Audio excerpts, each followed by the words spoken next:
Hello दोस्तों, स्वागत है आपका फिर से एक बार आपके अपने चैनल बाज़ार की बात में। और बाज़ार के बात की शुरुआत करेंगे सीधा-सीधा चंबल फर्टिलाइज़र के साथ। और ये देखो वापिस आपको समझ में आएगा 1, 2, 3, 4, 5, 6 ऑलमोस्ट 7 दिन सेम लेवल पे टाइम पास कर रहा है स्टॉक, ठीक है? तो हो सकता है ये लेवल ब्रेक करने के बाद आपको एक नया-सा एक नई टेरिटरी इसके लिए ओपन हो जाएगी और हो सकता है ये स्टॉक आपको ये वीक में तो नहीं, शायद नेक्स्ट वीक में ही आपको यहाँ पे कोई बड़ा मूव आ सकता है। पर हाँ, अभी थोड़ा कोई भी ट्रेड करने से पहले थोड़ा सँभल के रहना। और ये अगर एंट्री बनेगी तो ये थर्ड एंट्री बनेगी, ठीक है यहाँ पे। तो कोई नहीं, जो नया एंट्री करना चाहे तो नया एंट्री कर सकता है। और यहाँ पे अपना एक एसएल यहाँ पे हम लोग रिवाइज़ भी कर लेंगे वो टाइम पे। तो ये बात हो गई चंबल फर्टिलाइज़र की।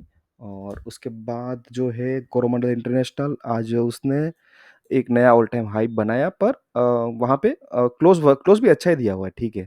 पर ये ट्रेड ऐसे चल रहा है और जैसा चल रहा था वैसे ही चलता जाएगा, कोई दिक्कत नहीं है, इसको हम ट्रेल करेंगे। और इंटरग्लोब एविएशन आज वापस वीकनेस और वापस वही सेम चीज़, इनका रूट को लेके कोई ना कोई न्यूज़ आता रहता है, आज भी वही न्यूज़ आई हुई है। तो उनको जो कुछ रूट है, वो जो पाकिस्तान के ऊपर से होके जा रहे थे, वहाँ पे उनको डाइवर्ट करने पड़ेंगे, इसके लिए इनका कॉस्ट कुछ बढ़ने वाला है, इसके लिए यहाँ पे ये स्टॉक में आपको वीकनेस नज़र आ रही है। पर दिक्कत नहीं है, अपना स्टॉक अपना जब तक एसएल हिट नहीं होता कोई दिक्कत नहीं है, अपन रुकेंगे यहाँ पे। वेलस्पन कॉर्प यहाँ पे देखो, यहाँ पे अपने को ट्रेड मिलने वाला था पर नहीं मिला, तो नहीं मिला तो नहीं लिया, इसीलिए वॉच लिस्ट में रखा हुआ है, नज़र पे है, जब मिलेगा तब करेंगे यहाँ पे ट्रेड। सेम चीज़ जेएसडब्ल्यू स्टील, कल अच्छा स्ट्रेंथ दिखाया पर आज वापस यहाँ पे हमें कोई ट्रेड नहीं मिला। पर कल का जो पैटर्न था ना, वो आप देखोगे तो बुलिश एंगल्फिंग कैटल का जो पैटर्न बना था, ठीक है? तो कल का पैटर्न अच्छा था। और पर हाँ, ट्रेड आज नहीं है, तो नहीं है। आईसीआईसीआई बैंक अच्छा स्ट्रेंथ आज भी, और close almost all time high के आजू बाजू में ही क्लोज दिया हुआ है। कोई दिक्कत, अपना ट्रेड ऑलरेडी चल रहा है, कोई दिक्कत नहीं है, जैसे चला जा रहा है वैसा ही चलता जाएगा और ऐसे ही ट्रेल करेंगे। नारायण हृदयालय सेम चीज, अपना ट्रेड चल रहा है, ये सेकेंड एंट्री का ट्रेड है, वो चल रहा है और वैसे ही चलता रहेगा। कोटक महिंद्रा बैंक देखते हैं, शायद वीकनेस है, हो सकता है अपना एसएल हिट हो जाए एक आध दो दिन में। पर बैंक निफ्टी स्ट्रांग है, तो मुझे यहाँ पे इतना थोड़ा सा क्या बोलते हैं कॉन्फिडेंस है कि यहाँ पे एसएल हिट नहीं होगा। पर होगा तो निकल जाएंगे, कोई वहाँ पे फिर वो बायसनेस नहीं रखनी है कि रखना है या नहीं रखना है, जो भी हो। एसएल हिट हुआ, स्विंग ट्रेड के लिए लिया था, निकल जाएंगे। मुथूट फाइनेंस यहाँ पे भी कोई ट्रेड नहीं बना अभी तक, क्योंकि अपने को ये लाइन के ऊपर ट्रेड लेना था, ठीक है। और एसआरएफ में भी देखो कितनी बार अटेम्प्ट किया और नहीं हो पा रहा है यहाँ पे, इसके ऊपर क्लोज नहीं दे पा रहा है। और अब भी अगर समझ लो ये नीचे आया ना, तो काफ़ी बोल सकते हो इसको ये कि टॉप बना के नीचे आ जाएगा। जाना होता तो कब का चला गया होता, वैसा था। और ये है मन्नापुरम फाइनेंस, यहाँ पे भी कोई ट्रेड नहीं बन रहा। बजाज फाइनेंस आज रिजल्ट है, देखते हैं क्या निकल के आता है। अभी आधे घंटे पहले तक तो देखा था, कोई रिजल्ट आया नहीं था, अनाउंसमेंट हुई नहीं थी। जब आएगा तो देखेंगे, पर इसका डिस्कशन तो कल ही होगा, ठीक है। पर आज स्टॉक में जो हिसाब से ये यहाँ पे आपको कैंडल बनी हुई है ना, तो यहाँ पे हल्की सी ये पिन बार जब टाइप कैंडल है, थोड़ी सी स्ट्रॉन्ग मजबूत कैंडल मान के जा सकते हैं उसको। रेडिंगटन रेडिंगटन कोई दिक्कत नहीं, कोई ट्रेड नहीं है। बड़ी सी चैनल चली आ रही है, आपको पता ही है, जो चैनल के ऊपर अगर क्लोज आया तब यहाँ पे एंट्री बनेगी, तब तक एंट्री नहीं करनी है। जेके सीमेंट अपना एसएल हिट नहीं हुआ था और वापस आज अच्छा ऊपर जाने की कोशिश कर रहा है, तो ये ट्रेड भी चलता रहेगा, चलता जा रहा है और ट्रेल करते रहेंगे। सेम चीज़ भारतीय एयरटेल, एसएल के काफ़ी नज़दीक आया हुआ है, कोई कॉन्ट्रा ट्रेड लेना चाहे तो कल ले सकता है, एसएल सेम रहेगा, कोई दिक्कत नहीं है, कोई चेंज नहीं है, जो एसएल है वही एसएल आएगा।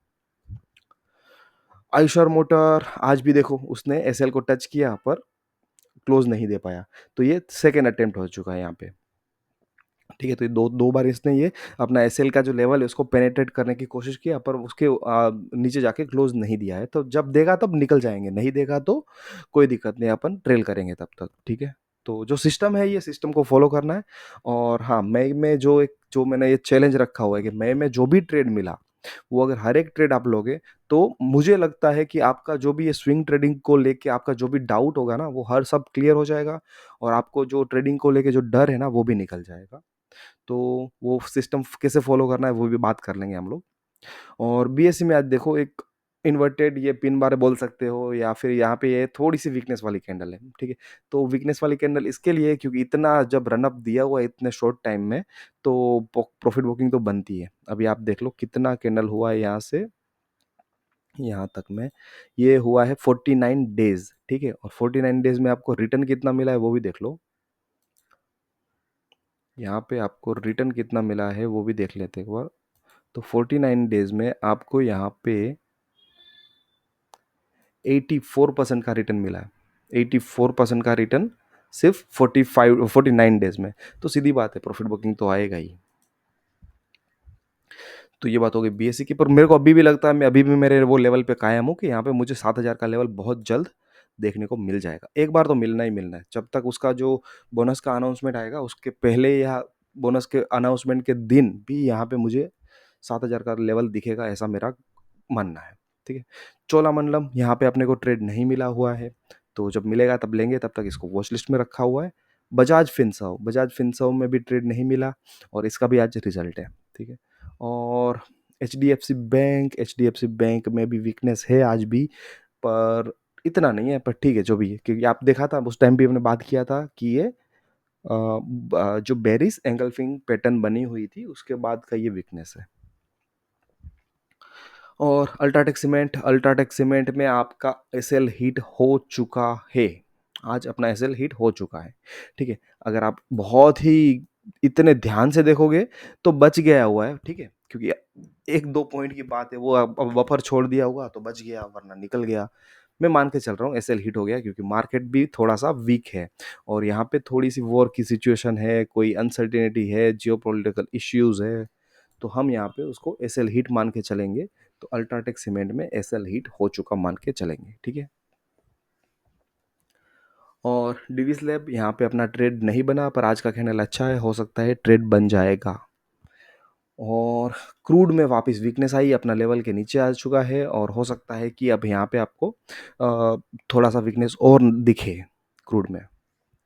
निफ्टी में वीकनेस है, क्योंकि आप जैसे कल बात किया था कि ये लेवल के ऊपर अगर क्लोज दिया तो थोड़ा-सा अपने को एक नया टेरिटरी, मतलब वो उसका पुराना ज़ोन है वहाँ पे जाता हुआ नज़र आएगा, पर वहाँ पे नहीं जा रहा है। तो यहाँ पे भी ये 3-4 दिन से इधर ही टाइम पास कर रहा है।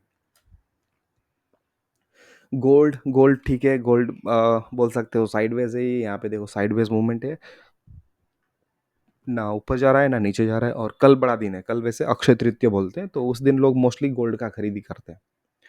तो वो दिन मोस्टली मैंने आज तक देखा नहीं कभी गोल्ड मतलब डाउन हुआ हो उस दिन का प्राइस, तो कल भी ना हो शायद। और यूएस डॉलर इंडेक्स तो यहाँ पे भी ठीक ठाक सही मूवमेंट चल रहा है। और हमें एक सवाल आया था दो स्टॉक को लेके, एक कल्पतरु पावर और एक है मिधानी। तो कल्पतरु पावर में आप देखोगे ना ध्यान से, मतलब कल के वीडियो में किसी ने सवाल पूछा था, तो वही दो स्टॉक की सिर्फ जरा बात कर लेते हैं यहाँ पे कि क्या हिसाब से यहाँ पे वो ट्रेड उनका बन रहा था।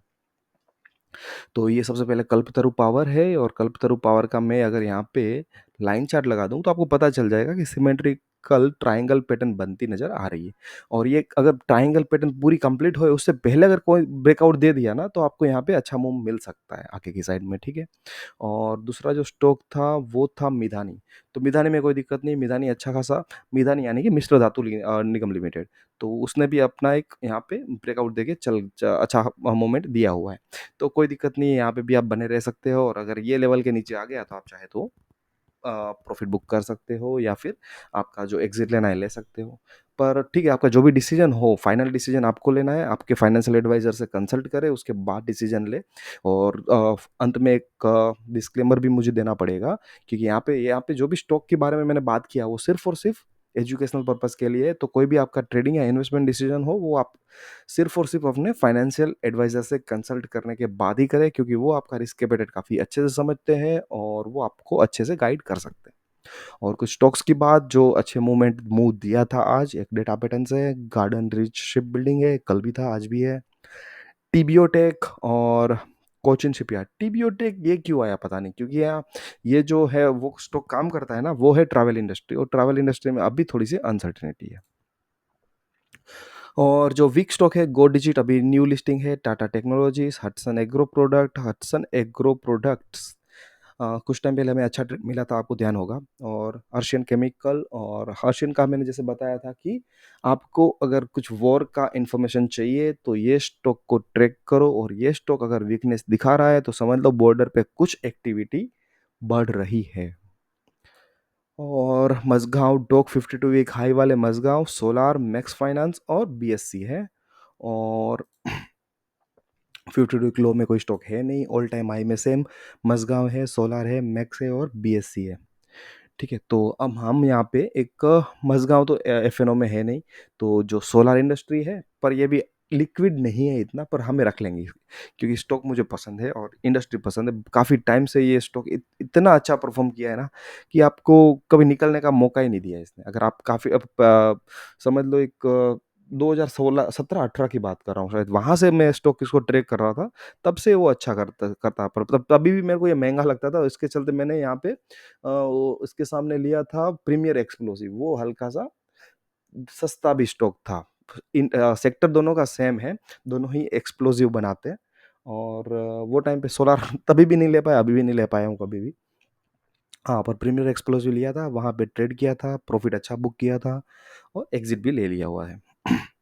तो एक सोलार को ऐड करेंगे और एक मैक्स फाइनेंशियल सर्विसेज़ को ऐड करेंगे अपने वॉच लिस्ट में। और हाँ, अंत में जो बात करनी थी कि अभी आपको क्या करना है, अभी अगर समझ लो कोई भी ट्रेड जनरेट होता है, कल नहीं, कल अपन ये फ़ॉलो करेंगे मई मंथ में। तो मई 2nd यानी कि फ्राइडे को अगर कोई ट्रेड आया या फिर फ्राइडे के बाद कभी भी जो भी ट्रेड आया, वहाँ पे आपको वो ट्रेड लेना है, ठीक है? या फिर आप पेपर ट्रेड करो या फिर एक्चुअल ट्रेड करो, कोई दिक्कत नहीं है। एक क्वांटिटी से करो, 10 से करो, 100 से करो, 1000 से करो, कोई दिक्कत नहीं है, ठीक है?